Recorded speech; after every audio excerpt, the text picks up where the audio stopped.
vision, or do we follow the interesting, confusing, and occasionally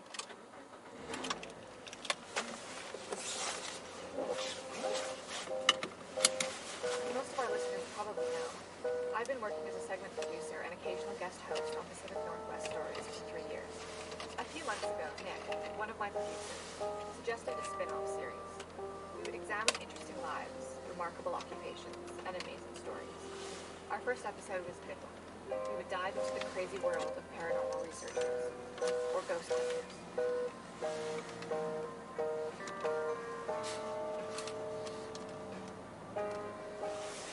As our podcast began to change, we went back and forth on how to proceed. After numerous lengthy discussions, we decided that we would let things play out exactly as they happened to us. You will experience the events just as we experienced them. I'll step in every once in a while to help guide you through it, but other than those interruptions, we're going to let things play out exactly as they happen. It's the Black Tapes Podcast. I'm Alex Reed. Stay with us.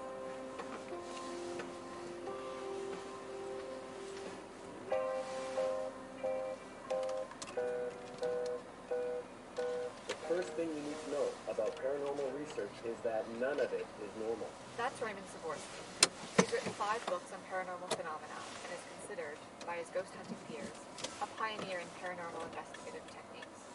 He's tall and thin, but a healthy, willowy thin. He's a man who cares about his appearance and his food. He sent his salad back twice during our lunch meeting because his arugula was too bitter.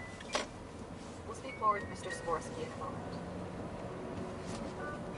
According to a government poll from 2013, 45% of Americans believe in ghosts, 64% believe in life after death, and 43% believe that ghosts are capable of interacting with and sometimes even harming people. That's a staggering number of North Americans who believe that death is not the end of life. Ghost hunting has become a multi-million-dollar industry. Walmart sells a ghost hunting kit for both beginner and intermediate level would-be ghost hunters. We decided I would interview 3 well-known paranormal researchers. So, no matter who you ask, it basically boils down to 3 types of hauntings. Residual energy, intelligent haunting, and inhuman haunting. When it comes to what people generally witness as paranormal phenomena, we usually get 3 types: orbs or mists, full-body apparitions, and demonic presence. That's Dr. Emily Dumont. She's another paranormal researcher and author of a best-selling book on the subject of location hauntings. I've seen all types of paranormal apparitions. Whoever tells you there are 3 categories of hauntings is foolish. That's Dirk Abruzzi, the host of the popular reality TV show Demon Hunters. We're human. The things we chase are not. So, how do you respond to critics who say that this field is not a science, but rather a pseudoscience? Pseudoscience, yeah, I've heard that one. Well, I would ask them to accompany me on an investigation to see the rigor with which we conduct our experiments. We have actual experiments. I'd like to point out that even the University of Pennsylvania, an Ivy League school, has a ghost research unit. Really? There are critics within your industry who say that with Demon Hunters, you're not engaging in science, but rather in lowbrow entertainment. They're jealous they didn't think of it before we did. Well, to be honest, I've been hearing this from several people. You're talking about Strand, right? Don't waste your time.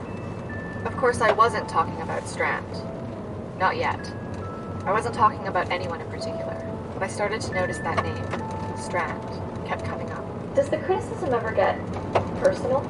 There's no avoiding that type of character assassination. The ones that tend to sting more are the fellow academics, like Vogel or Strand.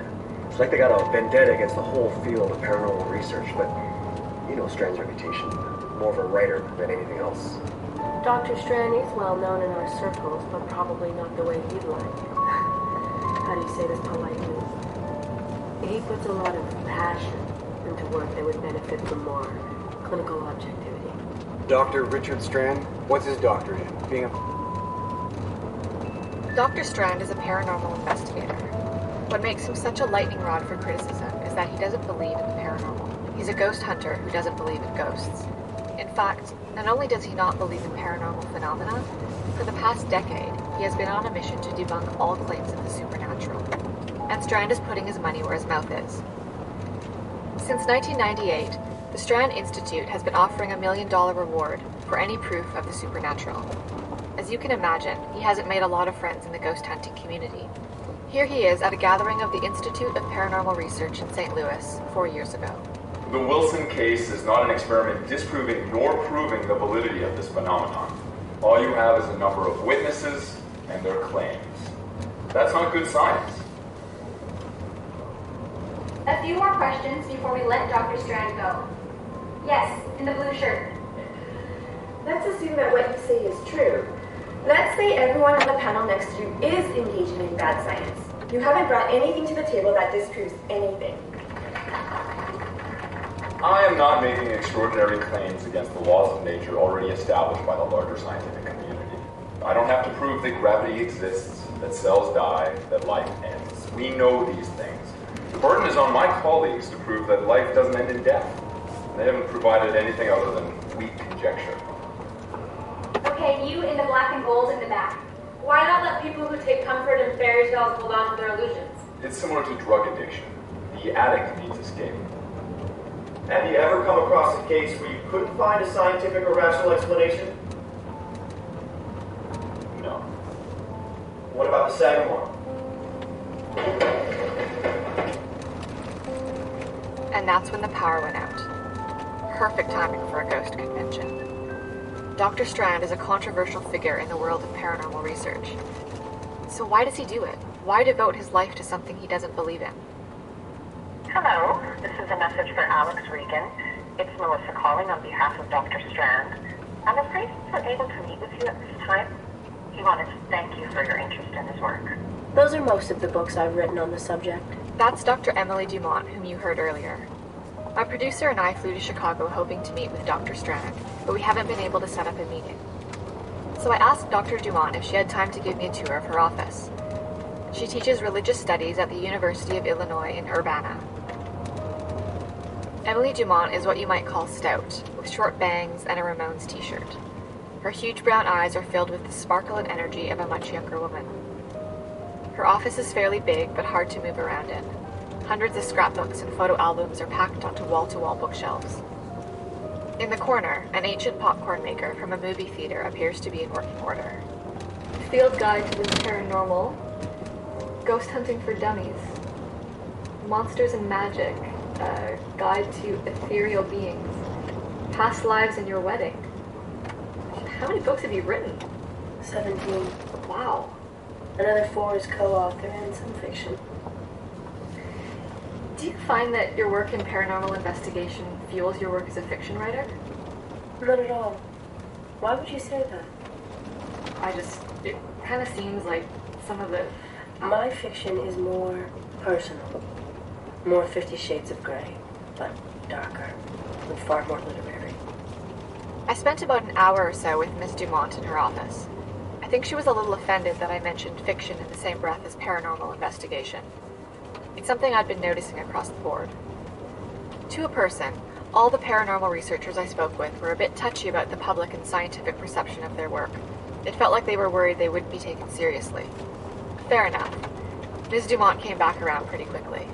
Just as I was about to thank her for her time, she made me an offer I couldn't refuse. What are those? Photo albums featuring local events. Each one is a case I've investigated. All of them? Yeah. What kind of cases? Mainly apparitions, serial hauntings. This section is demonic. Sumerian, Babylonian, Lovecraftian. And these are mainly Christian and more traditional demonics. I was going to mention the fact that H.P. Lovecraft was a fiction writer, but after her reaction the last time I brought up the subject of fiction, I decided to let it go. Back in her office, Dumont describes the contents of one of her many bookshelves. These ones are poltergeists, water spirits.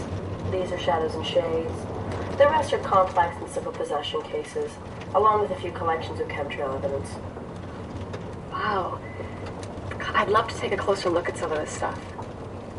We're going to a psychiatric hospital this evening to explore 3 separate claims of residual poltergeist activity. You're welcome to come along if you'd like, but you'll have to sign a release. It could be quite dangerous, spiritually. Hey, Alex, we received your last couple of messages. Thank you for your interest in speaking with Dr. Strand. He's very busy this week. Unfortunately, we're unable to schedule any kind of sit-down interview. If you call back next week, maybe we can set something up over the phone or Skype. Thank you again for your interest in Dr. Strand. Goodbye.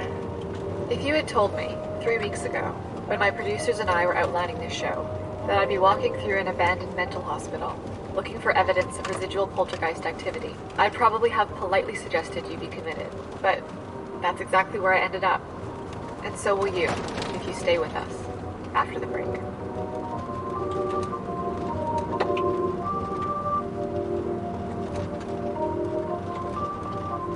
Hey, Emily. Sorry, we got a little lost. Did you turn on Lakeview? I think so. It used to go right through, but now there's a divider, so you need to go around 9th Avenue, past that little coffee boat drive-thru. Oh. Hey, I'm Donnie. I'm sorry, this is Donnie. He'll be running most of our equipment, and this is Tina, our clairvoyant. Nice to meet you. Nice to meet you, too. Emily, on your website, it mentions that you're a clairvoyant as well? I'm a medium by profession, but I experience some light clairvoyance.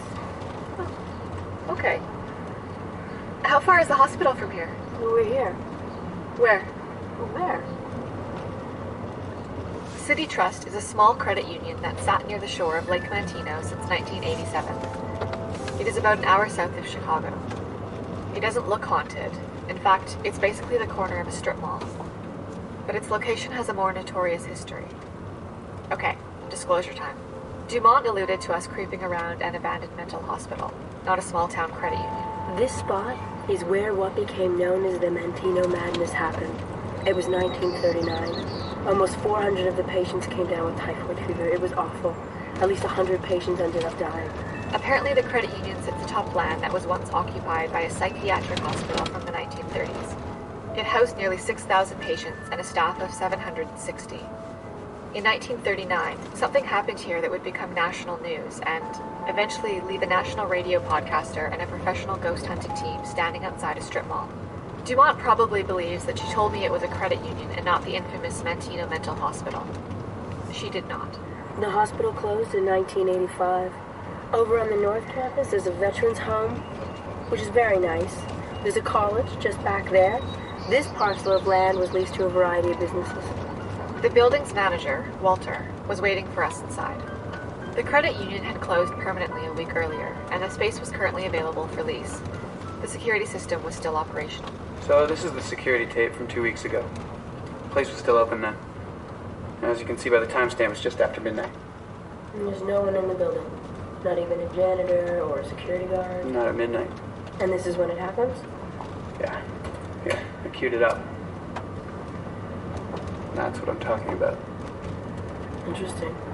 Okay. I'm going to describe what I saw on that tape. It was typical security camera footage, camera angled down from a high corner facing the lobby. There was nothing, just a set of doors. Then, one of the doors opened. Slowly. By itself. That's not an automatic door. No, ma'am. Here. Take a look at the other angle. That's the rear lobby.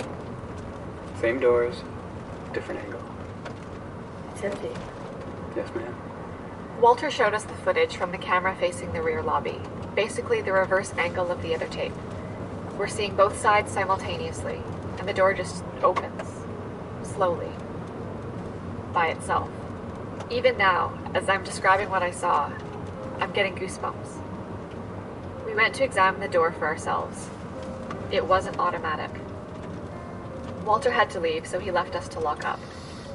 An excited Dumont spoke with Donnie and Tina in hushed tones while I stood there, going over every scary thing I'd heard about or imagined about mental health living conditions in the early 20th century. So, what do you think is going on? Clearly something is present here. Clearly? Well, this door's too heavy to be moved by wind or another force. Do you think it might be supernatural? Definitely. EMF readings are off the charts. Do you think it might be the ghost of one of the typhoid victims? Well, I don't want to jump to conclusions. Of course not. It could be a spirit, what you refer to as a ghost, maybe a patient, but it could also be a nurse or a doctor, or it might be a lesser entity, a vortex, portal spirit. Is there any way to find out? There is. How? We asked them. And ask them we did, after the break.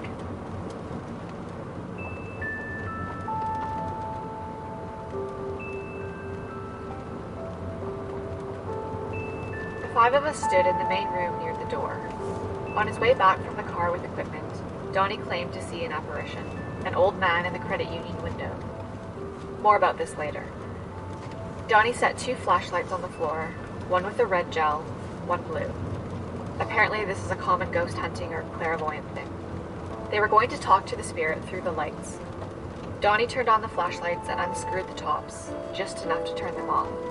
The idea being, if the spirit wants to talk, it can touch or push the top of the light and that will turn the light back on. We were standing in the middle of a dark room where a scary old mental hospital once stood. I was getting suitably freaked out. If I can get everybody to stand around the lights in a circle, thank you. It won't take the spirits much energy to turn the flashlights on and off. So, we're all standing there, waiting.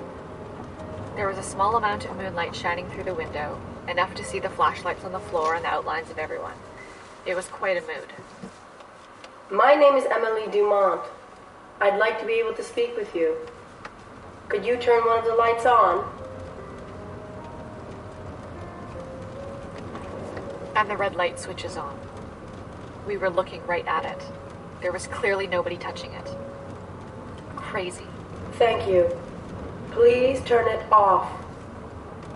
And then, after a moment, it was off. Now I'd like the blue light to be And then she yes, told the spirit that she wanted the blue light no. for yes Is this and the red okay light with for you? no.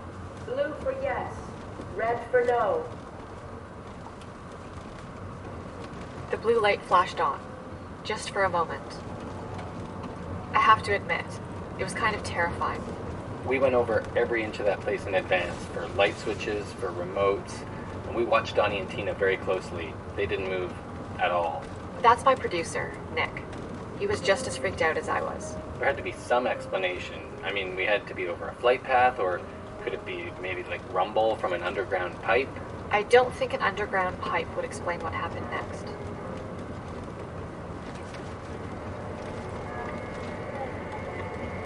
Oh my god.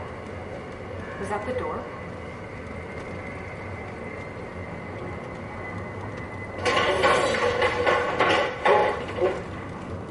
Okay.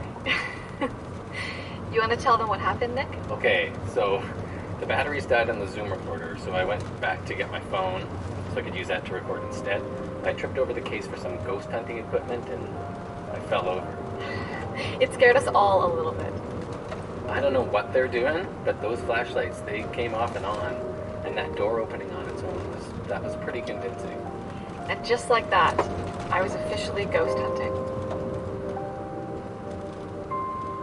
Both Dumont and Donnie said that they saw the apparition of an old man walking around the room. Could there be someone or something haunting that credit union? There's still one more twist in the story. I'm Alex Regan. This is the Black Tapes podcast. Stay with us.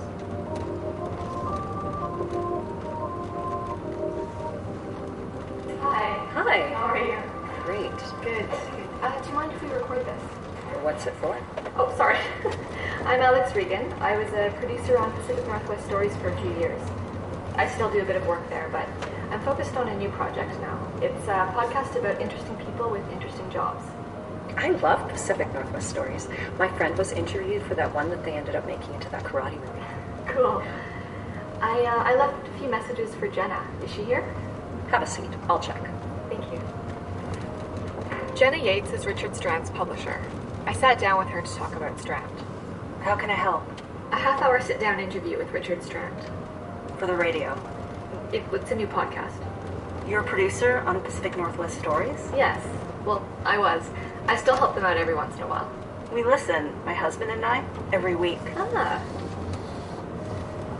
So is Dr. Strand available? I'm afraid he's not doing interviews currently. Is there any way you could call him and plead my case? No promises, but I'll see what I can do. Thank you. Hello, I'm returning one of 11 calls from somebody named Alex Regan. It's Richard Strand. Okay, goodbye. And so, after dozens of calls, emails, and countless messages, I was finally in a room with Dr. Richard Strand.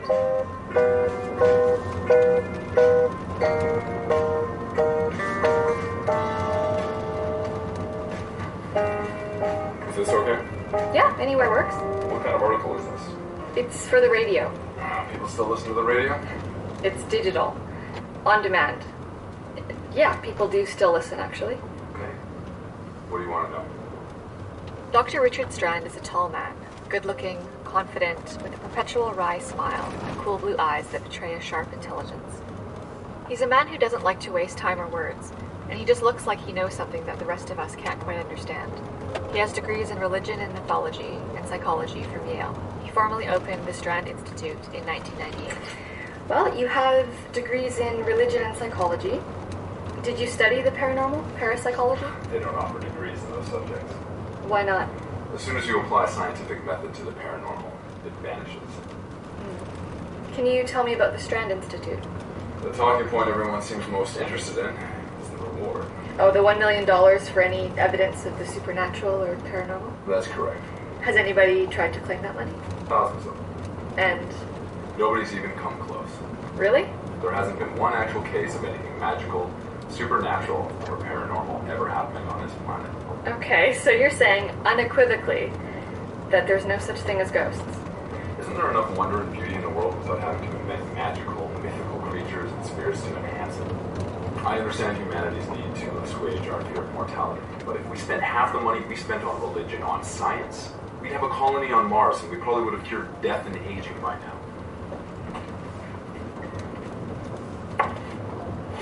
What are these?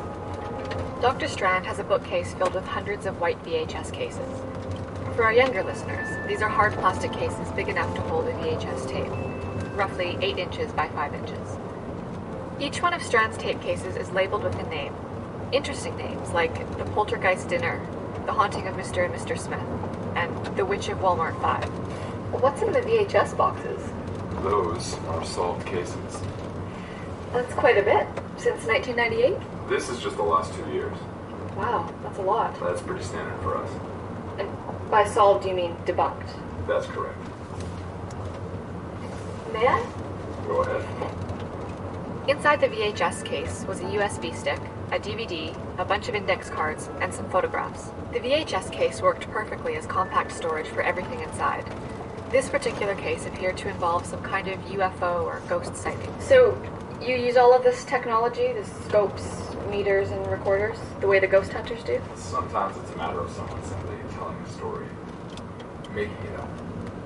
In those cases, equipment isn't much help, but in other situations, we do use technology, but not quite the way those people you refer to as ghost hunters use it. And what's this stuff? These are spectrometers. Over here we have electromagnetics. What are these? Nothing. At this point, Dr. Strand shut down our interview. Nicely. He was polite and generously offered a follow-up call if I had any additional questions. I did have additional questions. Questions based on something I saw in Dr. Strand's equipment room. More on that after the break.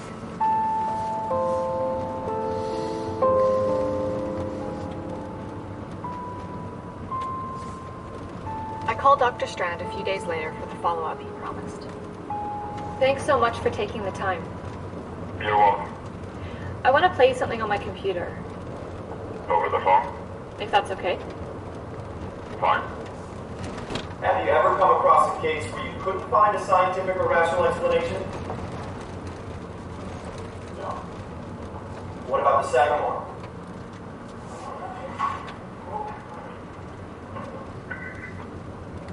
What happened in that auditorium? There was a low rumbling sound, and then the lights went out. Right after somebody mentioned something called the Sagamore. That's right. You claim that it was a coincidence. It was. What's the Sagamore? It's a hotel, a resort in New York State. And did something happen there? There have been numerous claims of hauntings, including lights flickering and deep rumbling sounds. Were you able to debunk them? Yes. Well, I think we've got everything, but I do have to ask one small favor. Go ahead. My assistant's equipment was stolen, and we lost your photo, the one we took for our website. It will only take a few minutes. I'll be in and out. You'll barely notice I'm there. Fine. I wasn't being completely honest with Strand. We did need another photo for the website, but my producers told me we were fine using his standard publicity picture. What I really wanted to do was get another look at something I saw in his equipment room. A row of numbered black VHS cases. It was when I asked Strand about those tapes that he shut down our interview. I wanted to know more. Thanks again for taking the time. No problem. I have something I'd like you to look at, if you have a moment. It's a ghost. Really? It's pretty convincing. People are easily convinced. I don't know about that. It looks pretty good. My ambush worked. Dr. Strand agreed to take a look at the footage from the credit union. What's the event site? Mantino, Illinois. The Mantino State Hospital. You know your hauntings. Let's say alleged hauntings. It's actually a building located on part of the old hospital site. I showed Strand the footage of the door mysteriously moving on its own, along with some footage my producer Nick took using his phone. Nick focused his camera on Dumont and her team's use of their highly advanced ghost hunting equipment. The flashlight stuff. The whole deal. What do you think? It's an automatic door. Trick switch somewhere. The manager assured us that it wasn't. Okay. What about Ms. Dumont and her team? They claimed significant indicators of paranormal motion. I'm sure they did. Let's function on their level for a moment. Okay. In purely scientific terms, which is something Emily Dumont knows very little about, their readings are completely invalid. Why? That guy holding the EMF meter. Donnie. Sure, Donnie. He's moving. He's waving the meter around like a lunatic. So? So, an electromagnetic field meter needs to be set in one place and left alone. Dr. Dumont is getting lazy. What is this? Cell tower locations in the area. And they're significant why? EMF readings are compromised by a high volume of cell phone traffic. Is this a high traffic area? This area is one of the busiest cell tower cross-ping zones in the state. You can't trust EMF readings here. What about the door? The most important part of a paranormal investigation is history. The history of people and places. Let's start with places. What are you looking for? George Cruikshank owns the land that used to house the mental hospital. If you say so. Strand was like the girl with the dragon tattoo on that laptop. He was clearly somebody who spent a lot of time researching this kind of stuff. He dug up an article about Mr. Cruikshank trying to skirt heritage laws. He wanted to tear down an old house. When they wouldn't let him, he rebelled and turned the place into a haunted house attraction. That house became the haunted mansion in Beale Street. Every Halloween, the place was packed. The neighbors gave in and let him tear it down. I guess they didn't like a good ghost story. What if Cruikshank was trying to do something similar with the old strip mall? That feels like a bit of a stretch. Maybe. But I found that article along with the EMF readings in 15 minutes. What about the flashlights? I knew I had him on this one. I was there. There's no way they could have been messing with those lights. They were plain old $3 flashlights. No high-tech chicanery there. It's simple physics. Heat, expansion, and contraction. People like Emily Dumont and those reality television ghost hunters use this trick all the time. It's very common. When you turn a flashlight on, the bulb gets very hot. Then you unscrew the lid just a little until it turns off. Inside that really hot flashlight is a little bit of plastic that expanded when it was hot. Now that the light is off, that plastic cools and contracts and pushes two little bits of metal together to form a circuit. The light goes on. And when it heats up enough again, off. The ghost hunters set us up? Maybe, but in my experience, it's usually just apophenia. Apophenia? They really just want to believe, and to that end, they force supernatural meaning into meaningless events and patterns. Wow. I couldn't help feeling a bit let down at such a simple, logical explanation. With very little effort, Strand cast a great deal of doubt on our haunted credit union, and he wasn't finished. They told you they saw an apparition? An old man. Show them an old photo of somebody's great-grandfather. Tell them that he was a patient who died in that room. I'll bet you they tell you they recognize him. I was surprised. I didn't want it to be true. But in the interest of getting to the truth, I took his suggestion. So, we dug up a photo of a man who died in the east wing of the hospital, right about where you and Donnie saw the apparition. That's him. That's the man I saw. Are you sure? Positive. I'd recognize him anywhere. Dr. Strand was right. I did have more questions about the mysterious credit union door, but I wanted to steer the conversation in a different direction. The mysterious black tape cases in that back room. So, if people and places are the key to most of these things, What's with all the high-tech ghost hunting equipment? That stuff can't be cheap. It's definitely not cheap. We need to keep up to date with the latest technology so we know how everything works and how the data can be manipulated. What's the difference between these white tape cases and the single row of black tapes in your equipment room? Those are cases we don't have the resources or technology to disprove. Yet. Yet being the operative word? Exactly. Can I take a look? This was it. The point of no return. I felt like Jack Lemmon's Shelley the Machine Levine from Glengarry Glen Ross holding out his pen for the Neubergs to sign. It felt like we sat in that office, in silence, forever. And then, Strand finally broke the spell. I'm Alex Regan. You're listening to the Black Tapes podcast. Stay with us.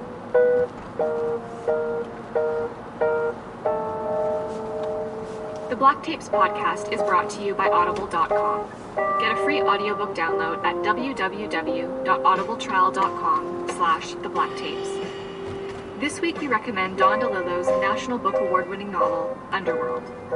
Visit www.audibletrial.com. Should back up a bit. Dr. Strand eventually agreed to let me take a look at one of the unsolved, he would say unsolved yet, cases from that mysterious row of plastic black VHS containers that I'm going to refer to as the Black Tapes from this point forward. And yes, this is how we came up with the name of our podcast. It looks like there were around a dozen or so VHS cases on that shelf. This birthday party is from what we're calling tape number 1. So, what are we looking at here? It's coming up. There. What is that? What do you see? It's a man. More specifically, the shadow of a man. Sort of. It's a dark shadow in the background. It's standing right next to an old shed by a wire fence. It looks like a tall man wearing a hat, but its proportions are all wrong. It's impossibly thin.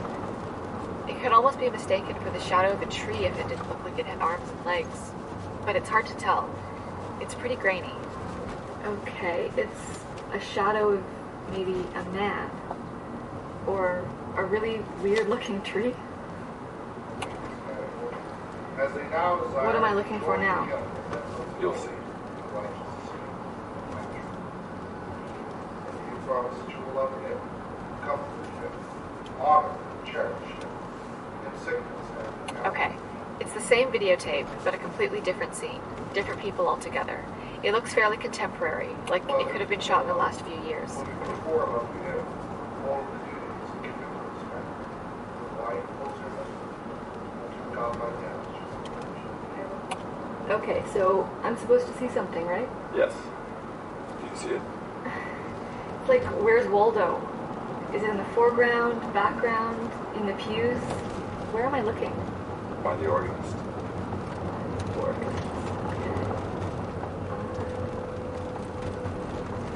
Oh my god. Okay. That shadowy figure I just described in that kid's birthday party? It was there by the stage in the church behind the organist. It had the tall, skinny outline, the hat, and I swear, this time, I could see something like fingers. But maybe not. They were as long as my forearms. I don't know, but whatever it was, it looked creepy as hell. So, what? People send you tapes of these shadow things? Not quite. This is the wedding of Robert Torres. He lives in San Francisco, where they got married 3 years ago, as you just saw. Okay. That boy in the first section lived in Gettysburg, Pennsylvania. That tape was from his 5th birthday party. That was about 40 years ago. Okay. The boy's name is Bobby. So... Bobby Torres. Bobby is Robert Torres? Yes. So, those shadow thing is... Whatever it is, it was there when Robert was 5. And it appears to be there again when Robert's 42. It's following him? I'm not comfortable speculating. My producer Nick and I discussed it, and we're sure we have at least another episode worth of material with Richard Strand. So, in lieu of our original second episode, which was going to feature me digging into the fascinating and occasionally dangerous world of geocaching, we're going to finish up our story on Richard Strand and his mysterious black tapes.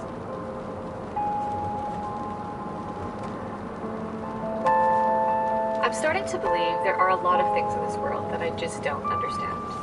Why would somebody spend so much time and effort, and probably a lot of money, to create a sophisticated fake child's birthday party film, and then repeat the feat decades later at his wedding? Is it Torres himself? If so, why? And who is it for? Next week on the Black Tapes podcast. Okay, I do understand what you're saying, of course, but I don't know. I just don't feel like I crossed the line. No? No, I don't think so. Do you think so? You must be Sebastian. Are you fighting with my mom? Did it sound like we were fighting? We weren't. We were just talking about something very important, so our voices may have sounded worried. But we're fine. I know what you're talking about. You do? You're talking about my friend. What friend? Why are you following him? Well, who says I'm following him? He says you don't want to meet him. More on this, along with a lot more on Strand's mysterious black tapes, next week. The Black Tapes podcast is a National Radio Alliance and Minnow Beats Whale production. Recorded in Seattle and Vancouver, produced by Nick Silver, mixed and engineered by Alan Williams and Samantha Paulson. Edited by Nick Silver and Alex Regan. Executive producers Paul Bay and Terry Miles.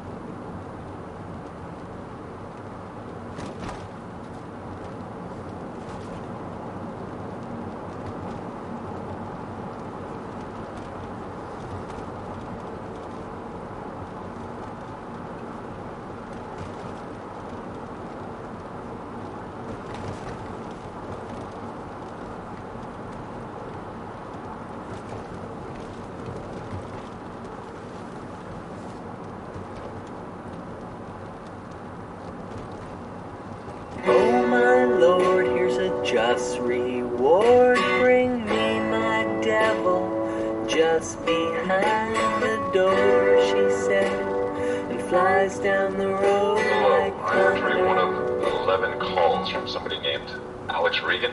It's Richard Strand. Okay, goodbye. Now we're recording. Cool. And I'm gonna do the intro part as well. Yeah. My emphasis, I think, was just a little bit too much like, dun dun. I don't know. Let me just do it again. I'm doing it again. And we'll go flying through the kingdom of the universe. She said she saw someone standing over his bed. Is it true that he disappeared for 5 days? I know. It's like adding another layer of crazy on top of crazy.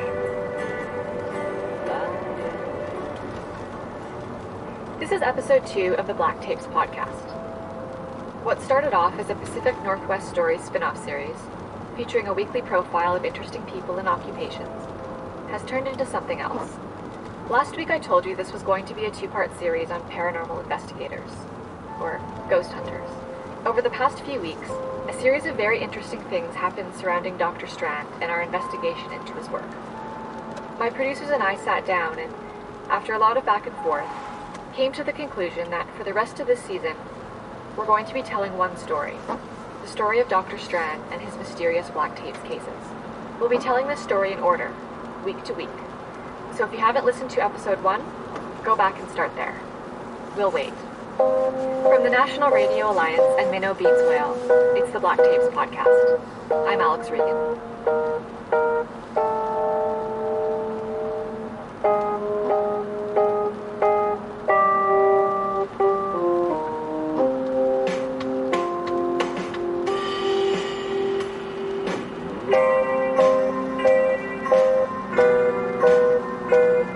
Last week, we looked at 2 shadowy figures in 2 separate videos of what turned out to be one person, Robert Torres. We're going to explore this case further, but first, I'd like to bring up 2 things. I'll be brief, I promise. Number 1. While researching the paranormal investigators for this show, my producer Nick dug up some interesting facts about the ghost hunters that we didn't include because they're not directly related to paranormal research. But because a lot of those interesting facts relate directly to Richard Strand, and because Strand has now become an integral part of this series, we're going to meet later this week to discuss whether or not we want to pursue or reveal the information we dug up on this podcast. The second thing is directly related to my work as the host of this show. I think it's something we need to address. That's my producer, Nick. I'm not going to bury the lead. He's concerned I may have coerced Dr. Strand into allowing us access to his black tapes cases. I just think, ethically speaking, that the line may have been, well, not exactly crossed, but maybe things got a bit edgy. Okay, I'm looking at two separate sections of the Journalistic Ethics Code. The first, journalists should not use subterfuge to gain access to information intended to be private. The next section, avoid undercover or other surreptitious methods of gathering information unless traditional, open methods will not yield information vital to the public. Subterfuge? That's what it says, I'm not making it up. I don't know, Alex. Vital to the public? Okay, I do understand what you're saying, of course, but I don't know, I just don't feel like I crossed the line. No? No, I don't think so. Do you think so? No, I don't. I'm pretty sure I agree with you, but devil's advocate, couldn't somebody make a claim that the way you gained access to these black tapes was a little unethical? I don't know. I don't feel like... I don't think it was. I don't think so either. I just thought it was worth the conversation. I understand why Nick felt he had to say something. It has to do with two things. The first thing, I asked him to. While we were outlining the type of show we wanted to do, I made Nick promise that he would challenge every single aspect of each story, and, in particular, my approach and attention to detail regarding research and point of view. Second, there were those interesting facts I mentioned in the opening regarding Strand and whether or not we would introduce those facts into this story. More on that later. Now, regarding my journalistic integrity, we went back and forth, and in the end, we agreed that I would come clean with Strand about tricking him into getting him to show me the black tapes. But Strand didn't care.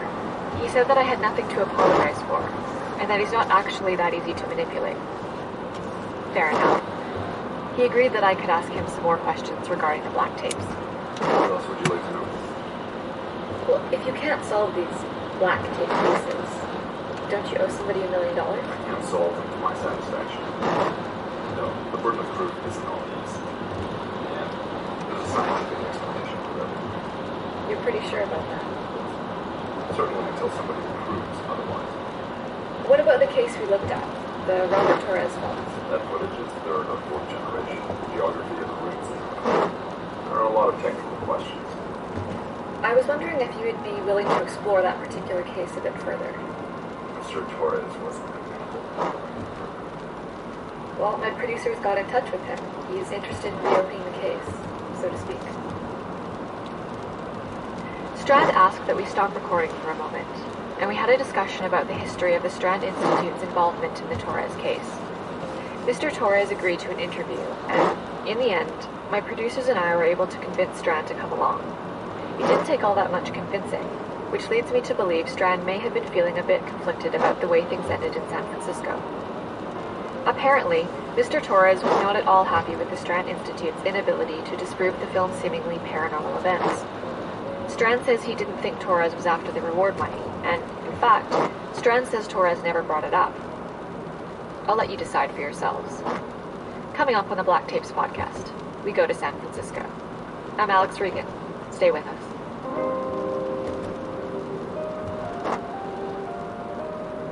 Hi, thanks for meeting with us. You're welcome. Dr. Strand. Robert. Please come in. Thanks.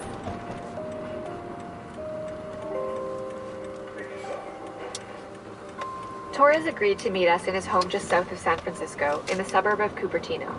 He works in the finance department of a tech firm just outside Silicon Valley. His hair has a bit more gray than someone in his mid-40s would normally have, and he has the look of someone who doesn't sleep well, and probably hasn't for a long time. It became apparent, immediately, that he and Strand had some history. Their relationship seemed strained. So, Dr. Strand showed me your tapes, the birthday party and... No way. How was Maria doing? Not good. And Sebastian? With Maria. think I should take you back to the beginning, just to clean up the timeline a little. Robert Torres, the man in the 2 films on Strand's black tape, started experiencing strange events shortly after his marriage to Maria. They consulted a host of paranormal experts, including Lorraine Warren, and every single expert agreed. The couple were being haunted by a malevolent spirit. They referred to the shadows in the 2 videos as proof. Torres wasn't convinced and called Strand. Torres describes some of the events that prompted that initial call. I was working late. It was our corporate year-end, so I had to get our taxes in order. Except for the night janitor who was working on the floor above me, I was alone in the building. And as I was locking my office door, I heard something coming from the far end of the hallway. Can you describe that sound? It sounded like a fan, like something electronic. Did you recognize it? Yeah, What was it? it was the microwave. And what happened next? I walked down to the lunchroom and I turned on the light. There was nobody there, but the microwave was on. It was cooking. Nothing. There was nothing in it. There was nobody there. Just me. You were certain you were alone. Absolutely. How can you be sure? I spoke with the night janitor on my way out. He'd already cleaned that wing of the building. There was nobody but me. Something else. What? As I was leaving, he asked me if my friend was going to be staying, and if so, he would need to sign in. You said you were working alone. I was. So, what friend was he talking about? The tall man. He said, the tall man? He said he could see me working in my office from the second floor of the wing, directly across the courtyard from my office. He said he saw 2 of us in my office, me and the tall man. But you were alone all night. Absolutely. Did this happen a lot? This happened all the time.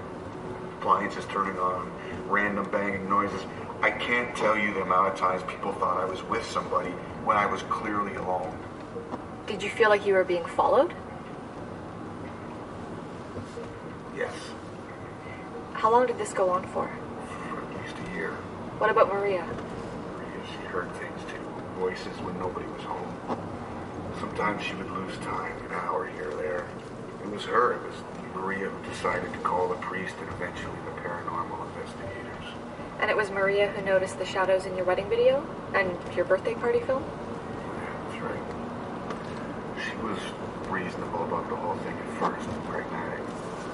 She treated it like a cockroach infestation or termites. But that didn't last. Pretty soon she was acting different. Crazy.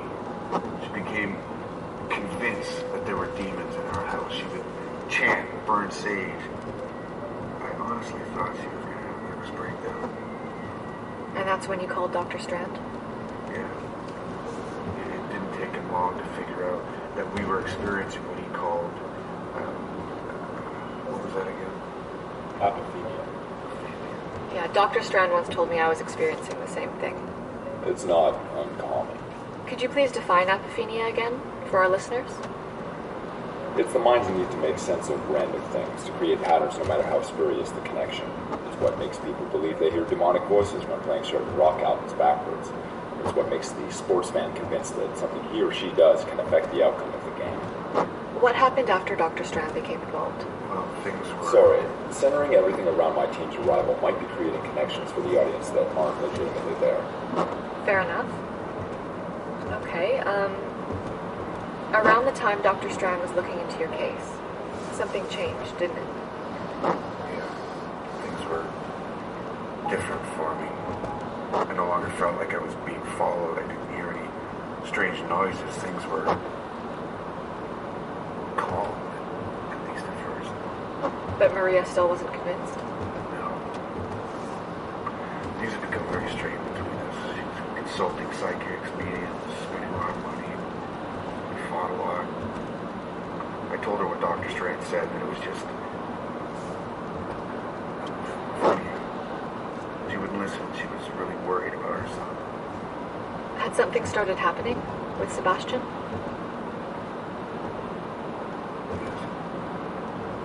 So, to clarify, Torres and his girlfriend at the time, Maria, had a child named Sebastian. They got married when Sebastian was 3 years old. He was ring bearer at his parents' wedding ceremony. Trust me, if you could see the video, that kid is really cute. The strange tall shadow in the background, not as cute. Robert Torres mentioned that things stopped happening to him around the time Strand finished his investigation. I think it's fair to say Strand's investigation was inconclusive, at least as far as Maria was concerned. So, things stopped happening to Robert. But things didn't stop happening. We moved into this place. It's much bigger, we have the yard. We were gonna get a dog. Things would get better, more space and change the scenery. But I noticed something was wrong almost immediately. Maria was getting worse. This was after Dr. Strand had completed his investigation and went back to Chicago?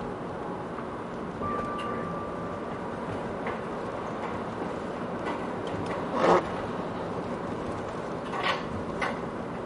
This is Sebastian's room? Yeah. Our room, my room, was down at the end of the hall. First time I remember it happening, it was around 11 at night. Maria and I were watching TV. She went to check on Sebastian, and I heard her scream. I ran in, I saw her holding on to Sebastian. And he was crying. What made her scream? She said she saw someone standing over his bed, Sebastian's bed. What did that someone look like? She said it was a tall person dressed in black. Freakishly tall. She said his head almost touched the ceiling. His? She wasn't sure. His back was to her. She thinks it was a man. So she really didn't get a good look. She turned the light on and whatever, disappeared. Maria knows what the shadow looks like on both your wedding video and your birthday party film. She may have just transferred the shadow from you to Sebastian. She wouldn't make this up, Dr. Strand. She would never frighten Sebastian like that. You said there was more than one event? Yeah.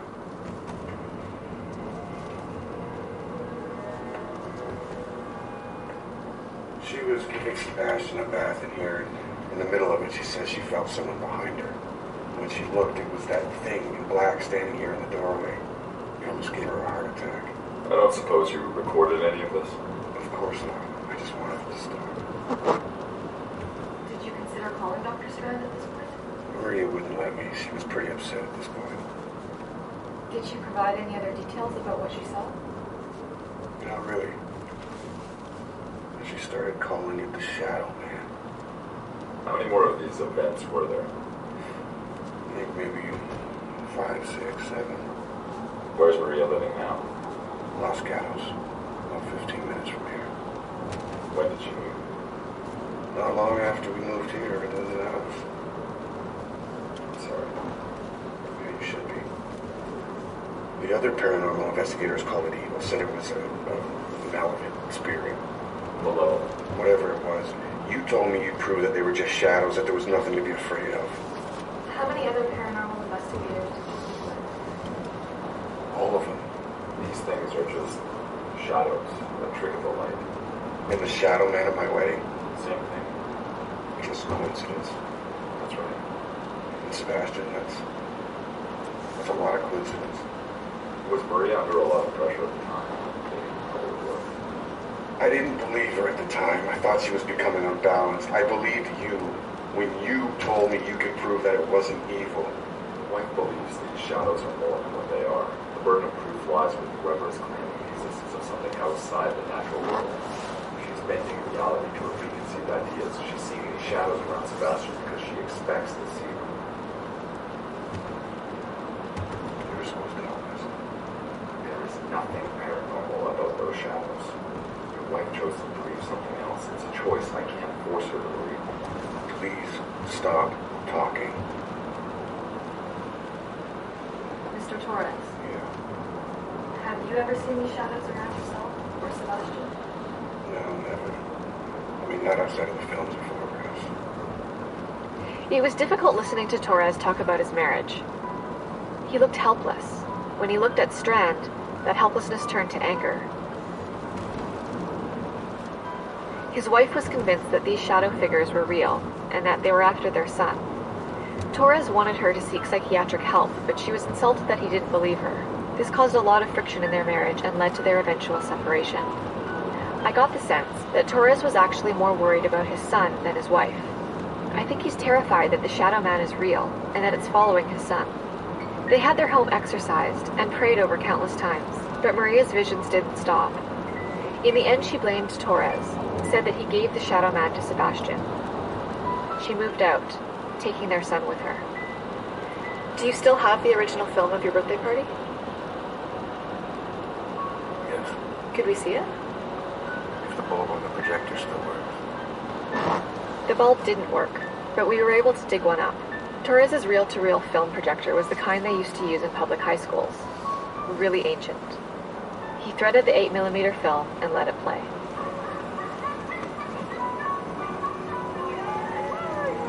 There.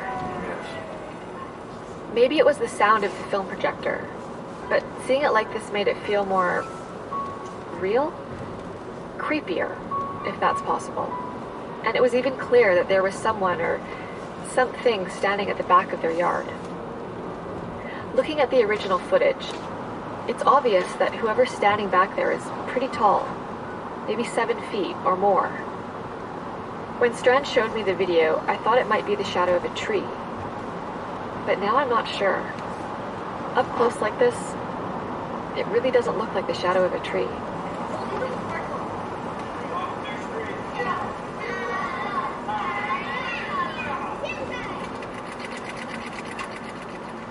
Do you have the original wedding footage as well? I do, somewhere. That was videotaped, so it looks just like the copy I sent Dr. Strand. Can we see it? You can do whatever you want, but I'm not watching that again. Of course. I'm sorry. You have nothing to be sorry about. At this point, he glared at Strand. Have you ever been married? No, not me. I know because my mother reminds me every Sunday. How about you, Dr. Strand? No. I'm surprised.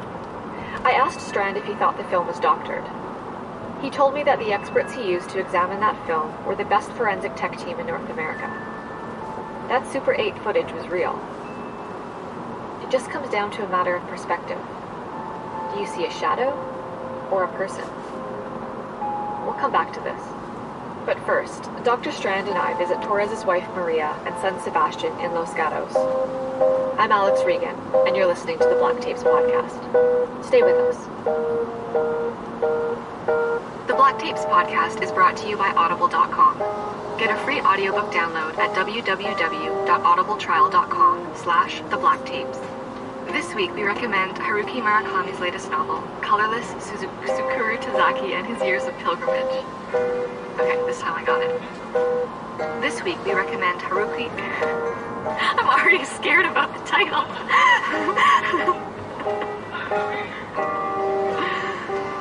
Visit www.audibletrial.com/thebblacktapes to download Colorless Suzuku Tazaki and His Years of Pilgrimage, or any one of Audible.com's more than 180,000 titles.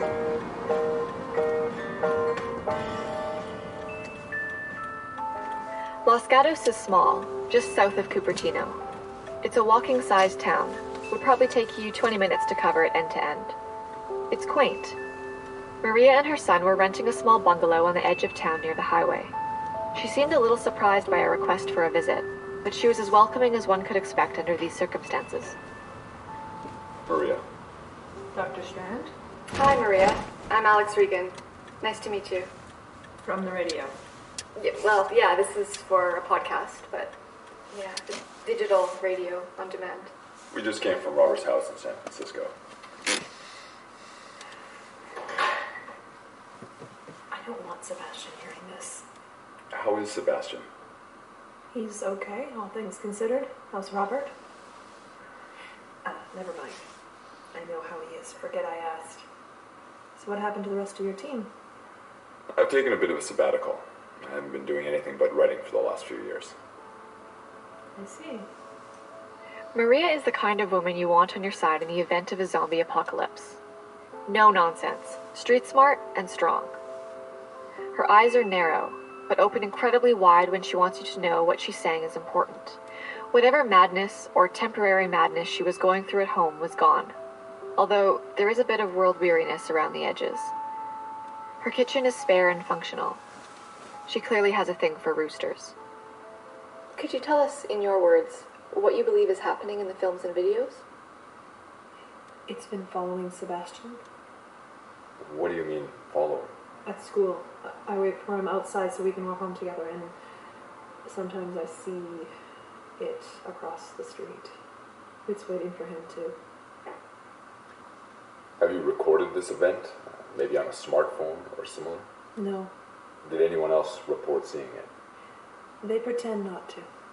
I'd like to take a look at some photographs or video of Sebastian, if you don't mind. You can. Mrs. Torres. Rodriguez. Ms. Rodriguez. I promise we'll be very respectful. We just want to see if there's anything similar to what we're seeing on the tape in any of those photos. I don't have any. Any what? Photographs. You mean you don't have any photographs of Sebastian? No. Could we look at some videos, maybe? I don't have anything. Well, are you sure there's nothing? I deleted, burned, and threw everything away. Everything? It wasn't all of them. What could make a mother delete every single photograph of her child? First day of school? Trips to the grandparents? Those are keepers. No pictures on her phone? Nothing framed in the hall. Something is definitely way off here. Is it possible that there was something in every photo? Or has all of this stress and pressure caused some kind of mental or emotional collapse? Maybe her getting rid of the photographs was her way of exercising part of this thing, her way of coping with the impossible. She told us that she didn't want Sebastian seeing anything scary. Fair enough, I suppose. You still think I'm seeing things. I didn't say that. You think I'm crazy, but I know what I see. Do you talk to Sebastian about it? Never. I don't want to worry him. That's understandable. You don't know what's understandable, Dr. Strand. You still think I'm crazy. You all do. You can't see him because it's not you he wants. Who are you talking about? Don't act like you don't know. You just want to make me sound crazy for your radio show. I would never, Miss Torres. Rodriguez. Please, I'm genuinely interested in what you have to say about all of this. Come with me.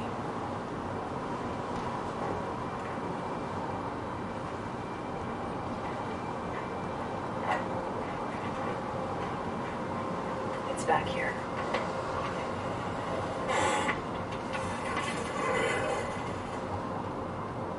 There. What is that? You see now?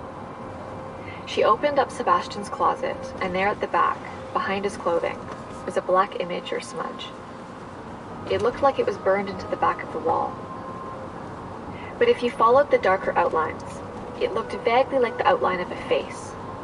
Kind of like the face amongst The Scream, but painted by a child in black charcoal. It was definitely eerie in light of everything being talked about, but to be frank, if you'd pointed that image out to me in any other location, I'd say it was probably a black mold stain. Did your son draw that? Does this look like something a child would draw? To be honest, yes. Why would Sebastian deface the back of his closet? He is a good boy. I'm sure he is, but children draw all kinds of dark images. It doesn't mean that they're unhappy or bad in some way. Sebastian didn't draw that thing. You know he didn't. Maria went into some personal medical details about her son, and we thought it best not to disclose this information since it bore little relevance to the case. But as you can probably hear, things were getting tense. Strand had to return to Chicago, but my flight home was still 2 days away. I decided to do a little digging online. My wife and I listen to Pacific Northwest Stories all the time. When is it going to air? Oh, this isn't for Pacific Northwest Stories. It's a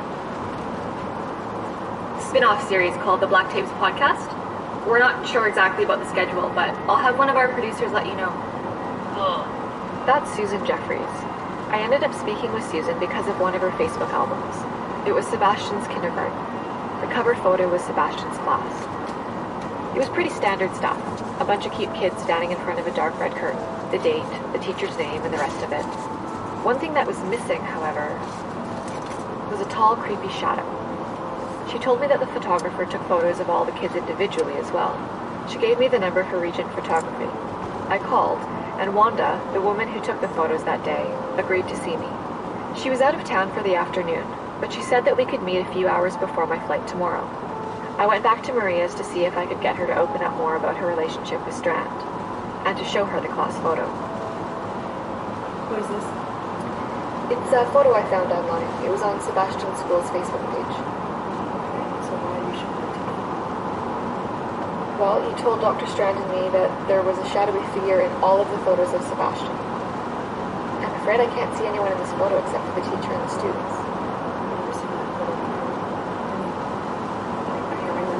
I've seen it, but like I told you earlier, I don't want Sebastian seeing anything scary. We don't take photos anymore. Excuse me. I wasn't sure what to make of Maria's reaction to the photo. It felt like she was telling the truth. While she was in the kitchen on the phone, Sebastian came into the living room. This was my first time meeting him. You must be Sebastian. Are you fighting with my mom? Did it sound like we were fighting? We weren't. We were just talking about something very important, so our voices may have sounded worried. But we're fine. I know what you're talking about. You do? You're talking about my friend. What friend? Tall Paul. Tall Paul? Who is that? He doesn't like me talking about him. Well, you're talking about him with me. That's okay. Why is that? Because you can see him too. Sebastian, where's Tall Paul now? In my closet. Can you show me? Why are you following him? Well, who says I'm following him? Sebastian, is Tall Paul in this room right now? He says you don't want to meet him. I'm sorry this weekend, but I have to get Sebastian ready. He has a dentist appointment. I understand. Sebastian is not your typical kid. He reminded me of those child actors they always cast in ghost movies. Those ethereal, way wise beyond their years kids. Scary kids. Or am I describing him that way because of the context? Was I experiencing what Dr. Strand calls apophenia? If you keep talking about a shadowy figure following a child, and that child suddenly tells you he's friends with that shadowy figure and gives it a really scary name, are you going to see that kid as creepy, no matter how cute he is? I went to meet with Wanda Duguay, the photographer who took Sebastian's class photo. Yeah, I remember this photo. Wanda's been with Regent Photography for 6 years. You must take hundreds of class photos every year. It feels like that, but it's probably only dozens. Can I see the individual photo of Sebastian Torres? I believe his mother called ahead to give us clearance. She did. Yeah, I have it right here on my laptop. That's great, thank you. It was a photo of Sebastian standing in front of the red curtain. Nothing creepy. A great shot, actually. He was almost smiling. Can I ask you why you're so interested in these photos? Of course. We're doing a kind of profile on paranormal research. Oh, sounds interesting. You have no idea. Anyway, the whole thing started with these shadow figures in these 2 home videos. We just wanted to rule out the same thing in any photographs. I took them out. What? The shadows. What do you mean? On Photoshop, there was something in a few of the pictures, like a kind of a dark blur. I just went in and took it out with Photoshop. It was easy. I usually enhance the eyes a little bit anyway. It's a trade secret. Which photos have the dark blur? This one, Sebastian Torres, and the class picture. Can I see the originals? Sure. Yeah, I think they're on this drive. Yeah, here we go. Is that the original? Mm-hmm. See, look at this smudge. Right there. Yeah. Wanda brought up Sebastian's class photo and moved the cursor over a dark stain. It was a long, vertical black smudge off to the side of the photo by Sebastian's teacher. It was kind of hazy, like some kind of dark, thick smog, vertical, like black steam out of a large kettle. At first I thought it was part of the fold in the dark red stage curtain behind the students, but it didn't extend all the way up to the top of the frame like the other shadows in the curtain did. It was the same with Sebastian's solo picture. So what is it? I mean, to be perfectly honest, these things just happen sometimes. Not as often, obviously, now that we're in digital, but they still happen. It's nothing a little Photoshop can't fix. So there was something in the photos. It didn't look at all how Maria Torres described it, but still, there was something. I have to admit, I was not expecting that. I called Dr. Strand and let him know what I discovered. I'm sure there's an explanation for what happened. Lens aberration or something similar. That's possible, but isn't it also possible that Maria Torres wasn't seeing things? There was a shadowy image in the original print of that photo. That's a pretty big leap from a dark smudge on a photograph to a sinister demon following a child. Maybe, but you have to admit it's a pretty strange coincidence. I don't, actually. However, I do find it interesting. Did the photographer in any way suspect that stain or mark was a figure? No. Did you see a figure? I'm not sure. You're not sure because you were allowing your mind to see things based on someone else's context and bias. Had you seen that photo on its own without ever having met Maria Torres, you'd have seen what the photographer saw. Some kind of lens aberration marked on the photograph. That's it. I don't know. It's understandable. There are cases where coincidence and psychology meet in a way that allows you to consider things you never thought possible. What about Robert Torres? I really don't think he wants to believe. He wasn't willing to believe, even if believing meant saving his marriage.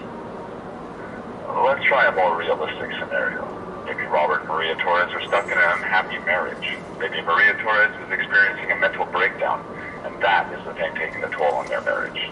These sightings of shadow people are simply an externalization of everything wrong in their marriage. They can't face the reality that the only thing wrong in their lives is their failing union. Hello? You don't find that a bit patronizing? To reduce their experiences, which sound frightening to them, to a bad marriage? I never find the truth patronizing. Okay, but in the little time I've known you, I've heard you talk about the importance of evidence. But there's very little evidence that they have a bad marriage. They're separated right now, aren't they? Okay. On the subject of evidence, I've seen 4 distinct cases of something strange in photographs and videos surrounding the Torres family. Also, there's the anecdotal evidence from all 3 of them. I wouldn't call any of that evident. You know, you're actually bordering on condescension at this point. I'm sorry, but I just don't see anything supernatural about any of this. As a journalist, I'd like to think your mind would be a little bit less pliable. I'm going to hang up now. I suddenly understood why Dr. Strand makes so many enemies. I don't think he's being purposely smug. It's just that he seems to have an answer for everything. And those answers are occasionally dismissive of people's subjective experiences. Have you ever been married? No, not me. I know because my mother reminds me every Sunday. How about you, Dr. Strand? No. I'm not surprised. At the beginning of this episode, I mentioned that my producers dug up some information during their research into the paranormal investigators. A lot of that information related to Dr. Strand. In the end, because it wasn't directly related, we decided we weren't going to include any of that information on this show. However, during one of our interviews in San Francisco, Dr. Strand told Robert Torres and myself that he was never married. The truth is, Strand was married, and his wife went missing under very mysterious circumstances in 1997. Now, I suppose he might lie about something like this to protect his privacy. But if he's willing to lie about his wife, what else might he be willing to fabricate? He's been working alone for the last 2 years. But what happened with his former team? So far, every person we can find who worked with Strand has denied our requests for an interview. A few days after our falling out, Dr. Strand called and left a message. Hello, Alex. It's Richard Strand. I'd like to apologize for the other day. I'll be up in Seattle next week, and if you're interested, I'm bringing along another case from my collection, from the section I believe you referred to as the Black Tapes. I think you'll find this one very interesting. Anyway, I hope you're well. I'll leave my information with your producers. Take care. Strand was right. I was interested. Very interested. And I believe I can say, without exaggeration, that what happened with the first Black Tape is nothing compared to what happened with tape number 2. I'm Alex Regan. This is the Black Tapes podcast. We'll be back again next week.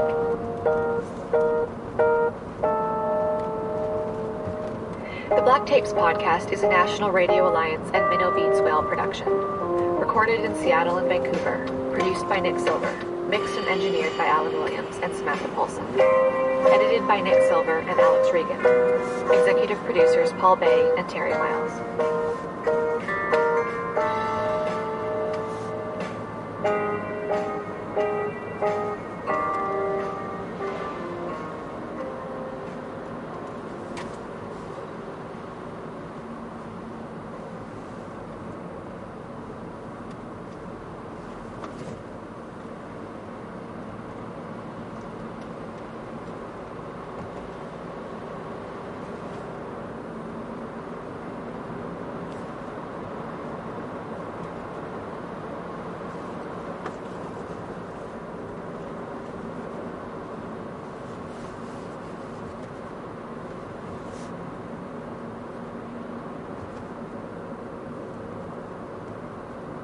Se brancher et s'amuser avec l'Internet résidentiel illimité de Fizz à partir de 30$ par mois, ça se fait en un rien de temps.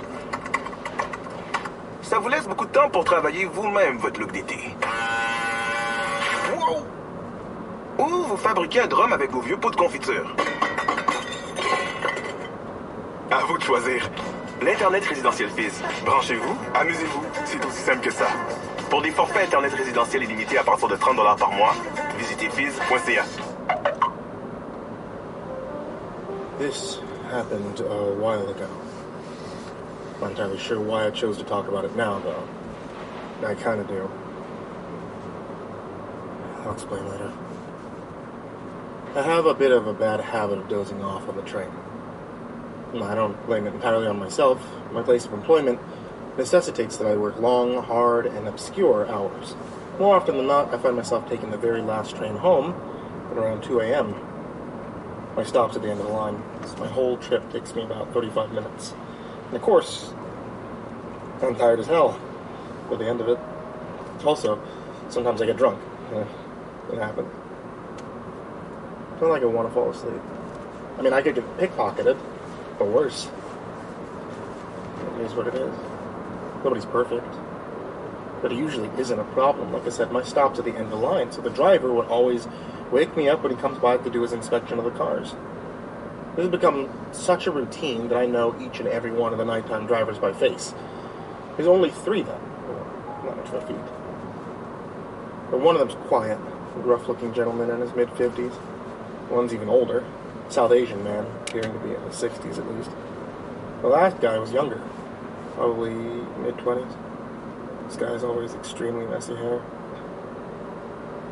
The roster of drivers had remained the same for the past 3 to 4 years. All super nice guys, mind you. I had no reason to complain. I knew these people, and I was comfortable with them. I expected to see them. So you can imagine my shock when I woke up to see an unfamiliar face staring down at me one night. I'd been out drinking. I was about 2 or 3 beers away from throwing up my insides. Safe to say, I'm not in the most alert state. It was still a jarring sight nonetheless. This guy must have stared at me for 10 seconds straight without saying a word. His appearance certainly didn't help either. I'm not one to judge on looks, but this dude, he was beyond freaky. You ever seen Lost Highway? Remember that phone call scene with the mystery man? That's roughly what he resembled. But a bit younger, though. His face was nearly ghostly pale. His eyes were wide and beady. His smile was unsettling at best, and insanity-inducing at worst. On top of that, there was a hole in his neck. A fucking hole. I could see straight through it. "You've reached the end of the line," he said. His voice was normal enough, especially given his throat. But his tone sounded like the one a child would make when he knew about something that his friend didn't. Yeah, sorry. I guess I dozed off again. It took all the strength I had not to focus on his neck hole. Especially if the other option I had was to look into his eyes. He stopped leering at me and stood straight. He must have been about 6'6" or 2 meters tall. Also strangely muscular for his height. An intimidating presence, to say the least. He stood still for a moment, trapping me in place. Not really expecting him to say something, after all. But he didn't. Instead, he just took off. After taking a second to adjust to the weirdness, I got off and began walking to the doors. I'd never been more ready to go home at that point, but the door didn't open. I pressed the button, and nothing happened. The hell? I muttered, concern starting to rise in my chest. It hadn't even been 15 seconds since the driver got off. It didn't take long for me to start shoulder checking the door, and then I started yelling. There were only two options in my mind at this point. The door better open the fuck up, and this train better not start fucking moving. It was my lucky day, because none of those things happened. Hello? Driver? I yelled as the train departed. What the fuck? I'm still here! Unfortunately, I was in one of the middle cars, so he couldn't hear me. One of my coworkers, Alan, had been on the train with me before I passed out. I also knew for a fact that he also got off at the end of the line, but I was alone. He was nowhere to be seen. I continued slamming on the doors and pressing the emergency stop button, but one thing was quickly becoming certain. This thing wasn't stopping. I sat down and I resigned to my sudden fate. What the hell's going on? I thought to myself. The situation was truly bizarre. The driver would have had to sprint to the cab, prevent the doors from opening, and then drive off. This was all with the knowledge that some guy might still be on the train. What the fuck was his problem? Truth be told, I had no idea where the trains went after hours. I just hoped that it wouldn't be too far. After all, my city wasn't huge, and the tracks had to end at some point. I looked out the windows, but it was mostly dark. A few buildings still had lights on, but not many. Not surprising in the dead of night. I tried calling Alan, but he wouldn't pick up. Cursed again. 15 minutes passed, and I was starting to lose it. What the hell is this shit? I thought. We were approaching the edge of the city. I was 99% certain that the tracks did not extend this far. I felt like I was having a fever dream. My hands were shaking. I was on the brink of hyperventilating. To combat that, I closed my eyes and I started taking deep breaths. It's fine. It's alright, I thought. Driver's just a fucking idiot. Maybe I'll be compensated for this shit show. Yeah. Free transit for a year. Yeah, that's the least they could offer me. After calming myself down, I opened my eyes back up. Still dark. I nearly screamed in frustration. I felt around me, confirming that I was definitely still on the train. Why are the lights off? It sounded like we were going through a tunnel, but even tunnels have lights. None of them are pitch black all the way through. And something else bothered me as well, the vague sensation of a presence sitting right across from me. I sat utterly still for what felt like 5 minutes. Eventually, the train lights came back on. It was still empty. Even my mind was starting to play tricks on me. I looked out the window, but it was still black. I took my phone out and dialed 911. It rang a few times before someone picked up. Hello? I said. Hello? Nothing, just breathing on the other end. Can you say something? I screamed into the phone. Somebody finally responded, but it was in a language I couldn't recognize. Not just one I didn't understand. I mean, I knew what French sounds like, even though I can't speak it. I'd never heard this dialect before in my entire life. I can only describe it as like this serpent-like. The mere sound of it made my skin feel like something was slithering beneath it. I hung up and I buried my face in my hands. This is not happening. This is not happening, I muttered to myself. I repeated this, hoping that it would cause me to wake up. It didn't really feel like a dream, but then again, we don't really know what dreams feel like, do we? Soon enough, the train came to a stop. I was glad, of course. But at the same time, I wasn't exactly excited to find out where the hell I was. I looked out the window, and my heart nearly stopped. I didn't know what the hell I was supposed to be looking at. It almost resembled a desert, but a post-apocalyptic one. Everything was gray, clear in the sky. There were gigantic trees scattered throughout, along with massive vortex-like pits. Large, hunched figures were wearing baggy black robes that dragged themselves across the sand. I couldn't tell from so far, but it almost looked like they had beaks coming out of their faces.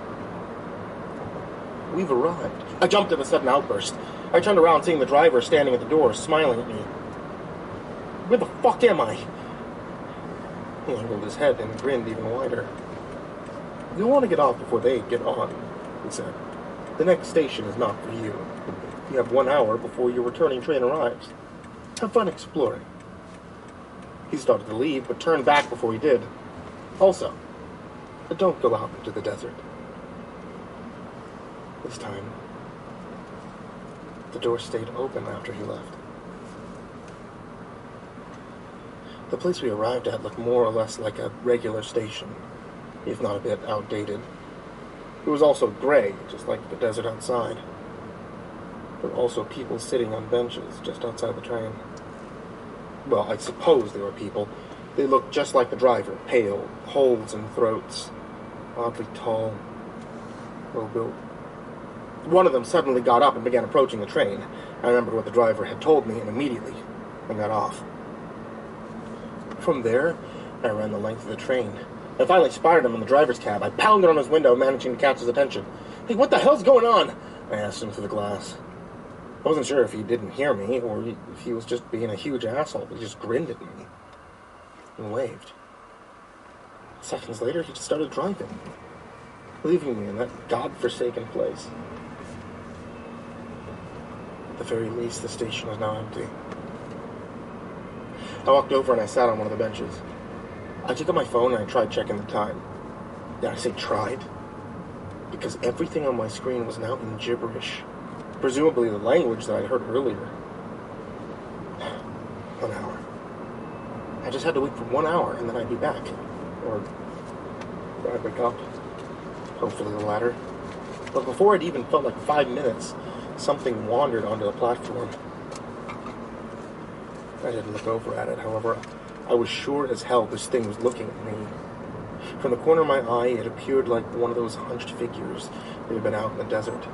I saw it shift in place before it started squawking like some kind of fucked up demon bird. I left almost immediately as it did. So much for my plan of sitting still. Saw a set of stairs go up and headed towards it. Once up, I found myself in what looked like a regular terminal. Just like the platform. It was a bit off. I mean, the architecture was hard to identify. Definitely unlike anything I'd ever seen before. It was almost retro and futurist at the same time, with large banners and monitors displaying strange symbols set up just about everywhere. It's like they hired a doomsday cult to design the place. The place was populated by more of those neck-hole people. Thankfully, they didn't seem to acknowledge me. I decided to walk around for a while, hoping the hunch things would be gone once I headed back. Maybe a minute later, everybody stopped and directed death stares at me.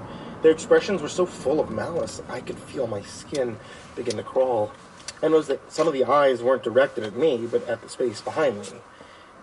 I slowly turned my head, seeing the hunched creature had followed me up. I got a good look at it this time, and I'll probably never forget the sight of it. And I was right, it had a beak. A large one. Its face nearly resembled some kind of alien bird-human hybrid. I stood still and I began silently praying, not sure for what exactly. Almost in unison, the people opened their mouths at an unnervingly wide degree, and they began screaming, as if this was a nightmare. This would have been the moment that I woke up, but I didn't. The people began boxing me in, still screaming like damn banshees. And I'd take a step forward, the crowd would move with me. The creature was also so hot on my trail the entire time. Eventually I just started running.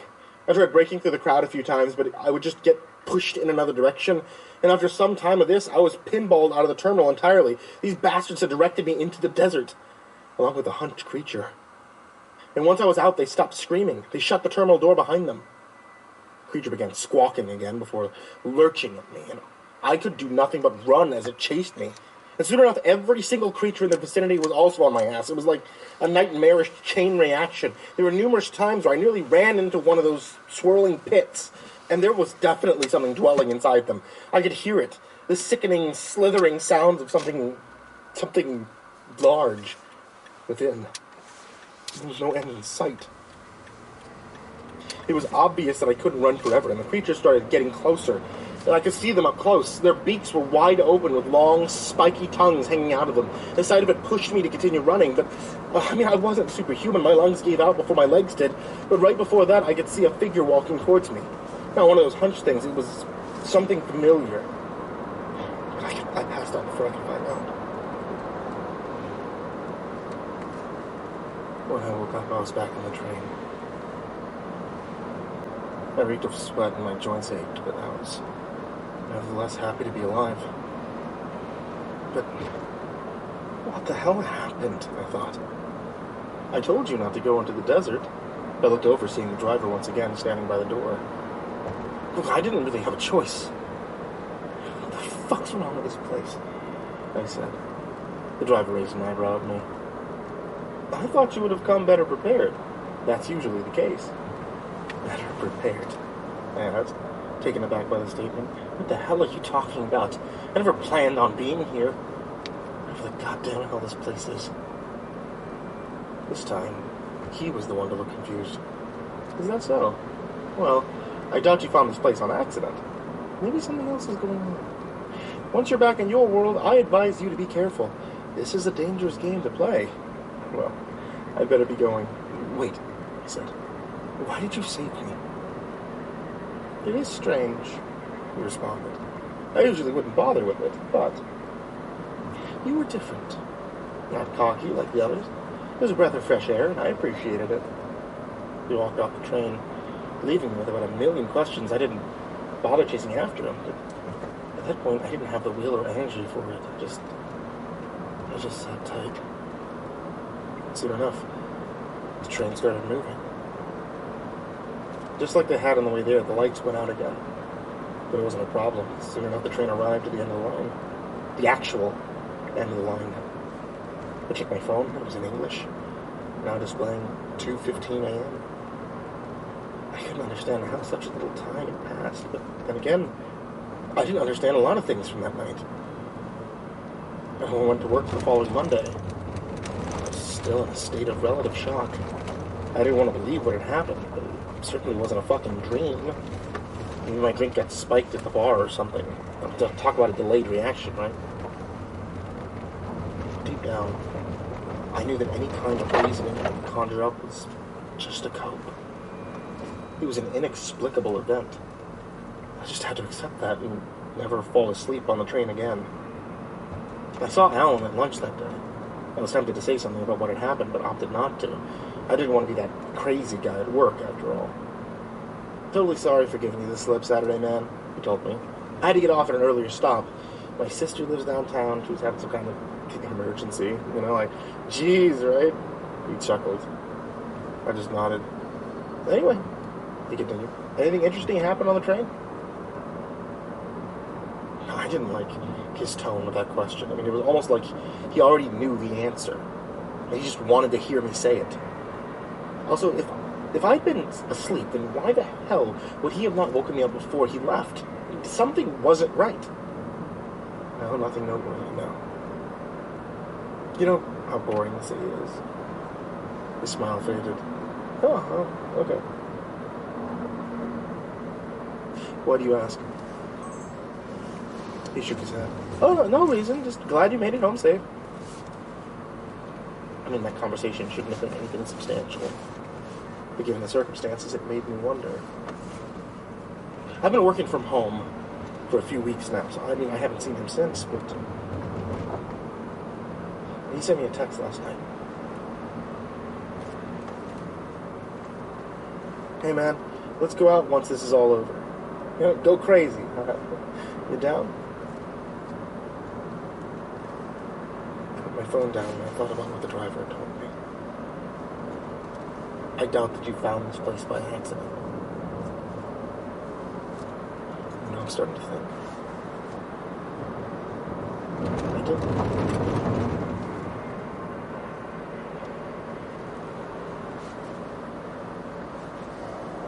Hey there kids, it's me, Mr. Creepypasta, and I wanted to wish you a very well, we're getting close to October.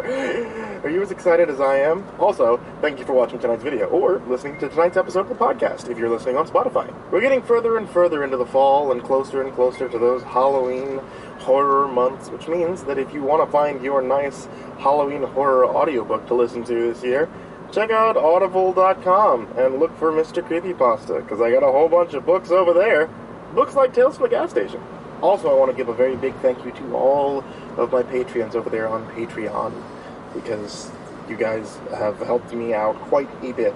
Like, I'm not even quite a bit. You guys are like, honestly, you guys pulled me out of an incredibly dark place when I first had to look at moving and all the demon stuff that YouTube does, and thank you guys very dearly for all the help that you've given me. People like Jordan Alexander Sanchez, Brian Arce, Bobby Carmen, Stephanie Butler, Tristan Pelton, Chase Burnett, Diana Kraus, Raven Mitz, Satanic Aries, Ness69420, also Dotrade, Payne, Nessie, Blitzkrieg, Bardo Hawk 764, Melancholy Corpse, Ferb, Harley, Billy Morrow, Madam Skullbunny, Sashi Suzaku, at Grizzly Olsen Pro, Caden the Spooky Boy, Zane Nightshade, My Body Sounds Like Rice Krispies, Ashwood, Lord of the Weeds, Jay, Faye Lockett, Miss Sander, Mr. Unsettling Spaghetti, Suji Campbell, Azarine Fox, Robert White, Fried Chicken 12, James Bruce, Freddy Krueger, Ty Nanny, Michael Scarborough, Infernal One, Lisa Cottrell, Caspian, Jordan Nels, Hades Nephew, Tater Chip, Acid System, Prozac and Pancake Appreciation Society, Cryptic Nightmares, Kiri the Sloth, Tommy Green, Liam Newman, Sky Harbor, Keel Dougal, Nina Smith, Nico Kyle, Rafael Rodriguez, The Ginger Bros, Aaron Stormcrow, Daniel Polson, Trace Miles, and Corey Kenshin. Once again, thank you all so much to everyone who's in this list of names that I mispronounce, and everyone who's in the description, and everyone who supports me at patreon.com/MrCreepyPasta. I can't thank you guys enough for listening, for watching. I wish you all sweet dreams. Good night, everyone.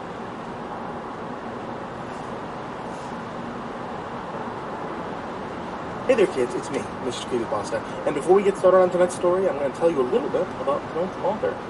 Tonight's author, The Vespers Bell, has a subreddit, r/TheVespersBell, and is a featured writer on r/Odd Directions.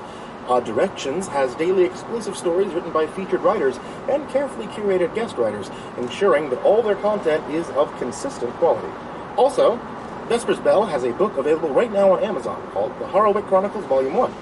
And just in time for Halloween, The Harrowwick Chronicles Volume 2 should be available in the link in the description down below. And now, just in time for this evening, on to tonight's story. My Grandpa Chuck is a baby boomer, and without a doubt, the most quintessentially boomer thing my grandpa does is maintain a display room. It's basically a second living room, except instead of IKEA, it's filled with artisanal luxury European furnishings, which no one is allowed to lay a finger on. They're china cabinets filled with multiple sets of fine china that have never once been used. All manner of collectibles decorate every surface, and the only time they've ever been moved since they've been in that room is when my grandpa cleans the place. There's even an antique piano, even though he couldn't play chopsticks and his life depended on it. It's just a whole room filled with the most expensive things my grandpa could afford, treated as sacred cows of consumerism, none of which he dared to get any practical use out of. But it's not that weird. Not for a boomer, anyway. But what is weird is that he keeps a television in there. No one's supposed to be in that room, and I always thought that putting a television in there would just encourage people to use it. It's not a big TV either. And as far as I know, the only thing that really makes TVs expensive is their size. I did ask my grandpa about it once, about why it deserved a place in his display room, and all he would say was that they don't make them like that anymore. Late last year, before vaccines were available here, Grandpa caught COVID, and he was in the hospital for a little while. I asked if I could house sit for him, and he was slowly dying of coronavirus, and his number one concern was that his stuff was okay. Pure boomer energy right there. Regardless of what I thought of his priorities, I agreed that he wouldn't be worried, he could focus on getting better. Wrote down a rather extensive list of rules for what to do and what not to do. Some of which were exasperatingly neurotic, but not really out of the ordinary. That is, until it came to the television in the display room. Here's what he wrote. Number 1. When cleaning the display room, do not touch the television set except for any of the reasons listed below. Number 2. The cabinet doors are open, close them immediately. Number 3. When the television is off, do not look at your reflection on the screen. Number 4, don't sit too close to the television, on or off. Number 5, if the television is on, turn it off immediately, and remember that TV isn't real. Number 6, when it's on, be careful not to bring your hand close enough to feel static on the screen. Number 7, if it doesn't turn off, leave the house immediately and call me. Don't try to unplug it. Number 8, never change the channel. And number 9, if you fail to follow these rules and there's an incident with the television, do not destroy it. He doesn't make them like that anymore. I wasn't honestly all that concerned about this. My grandpa knew I was curious about his mysterious old television. I figured he was just trying to mess with me.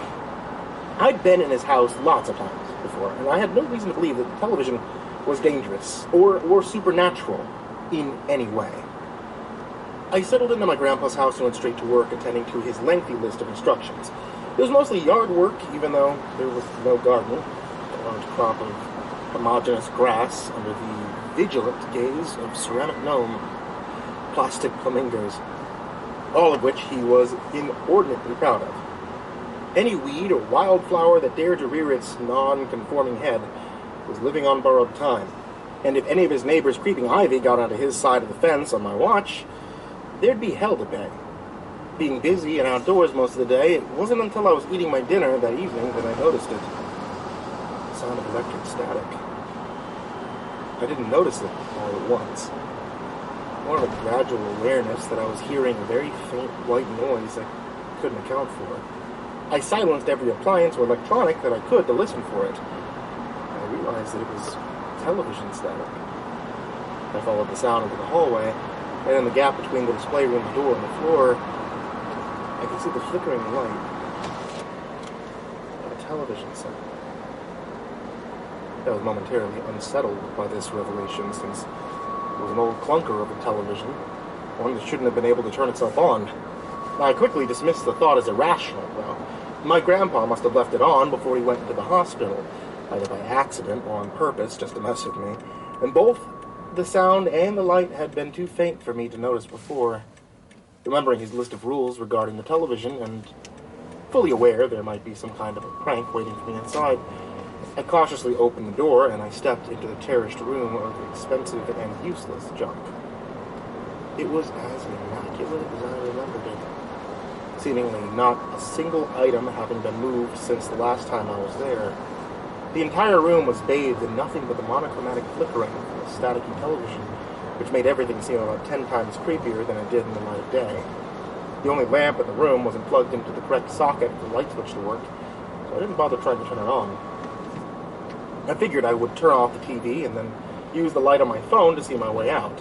Since I saw no evidence of any booby traps that my grandpa might have laid for me, I headed towards the television, diligently watching my step as I did so. The cabinet doors were wide open, which was weird in and of itself, as my grandpa always kept them shut. I was supposed to shut them too after turning the TV off, but I couldn't help but take a moment to examine it while I had the chance. It looked like a classic 1950s television set, with a wooden box frame, bulging glass screen, and knobs for controls.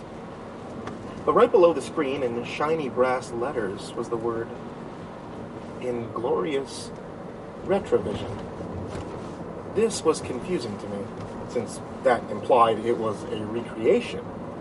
I saw that there was a framed letter hanging on the inside of the cabinet door, and while it was hard to read in the dim and consistent light, I was able to make out that it was a letter of certification. It stated that the television in question was a genuine, inglorious Retrovision, made by an individual called Vladia Dragovic, followed by some nonsense about it using special crystals for transceiving waves in the panpsychic aether. So, that's what made it special. It was a joke? Some sort of uncharacteristic meta-commentary on the room itself by my grandfather?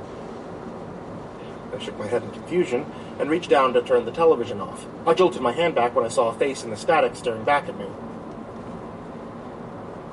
"Hey there, Ducky." The face grinned. It looked like a young woman's face, her dark brown hair worn in girlish bunches, her smile equal parts sweet and sinister. I shrieked at the sight of her, stepping backwards and slamming the cabinet door shut as I did so. I was left in almost complete darkness at that point, the only light being whatever flickering static managed to seep through the cracks of the cabinet door.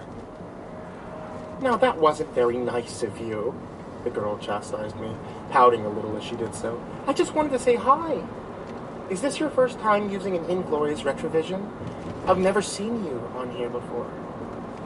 "You can see me through the television?" I stammered. I hadn't noticed any sort of camera built in or connected to the television screen. "Of course, Ducky. It's like a telescreen from 1984, the girl replied. "My name's Mary, by the way. Mary darling. What's yours?" Chris, I answered, hoping that would be sufficient. "Hello, Chris. A pleasure to meet you," she said sweetly. "Would you mind opening the cabinet door so I can see you? My brother's out, and I'm so bored. I just want to talk to somebody." I froze, unsure of what to do. My grandfather's list made it very clear that I should shut the television off immediately. But this girl, if that's even what she was, had taken notice of me, and I was getting an extremely strong vibe that she was not someone I wanted to offend. Yeah, sure, no problem. Sorry I slammed them shut on you like that. You startled me, is all, I said, unconvincingly, as I slowly pulled open the cabinet doors to reveal her smirking, staticky face. "Yeah, I tend to startle people a lot," she said, playfully twirling her right pigtail. "This is Chuck's retrovision, right? How do you know him?" He's my grandpa, actually," I blurted, immediately regretting it. "You're friends with him, I take it?" "No, not exactly. He usually tunes out the instant he sees I came in," she admitted. "But I manage to catch him off guard every now and then, though." I swallowed nervously, wondering what it was about the strange girl that had made my grandfather so diligently avoid her. I glanced down at the television set, looking for the power button. "I wouldn't do that, Ducky," she said, except this time her voice came from behind me and was free of any static distortion. I spun around and I saw her sitting on the couch. Lit by the glow from the accursed television, her hair was pitch black, her eyes baby blue, and her silk bathrobe, lipstick, and nail polish were all bright red. She held a cherry-garnished martini in one hand, a cigarette in the other, and tucked into the sash of her robe were several gleaming kitchen knives, which became orders of magnitude more frightening just through association with her. I couldn't process how she had gotten there. It seemed impossible, but since she wasn't acting hostile at the moment, I was more dumbfounded than terrified.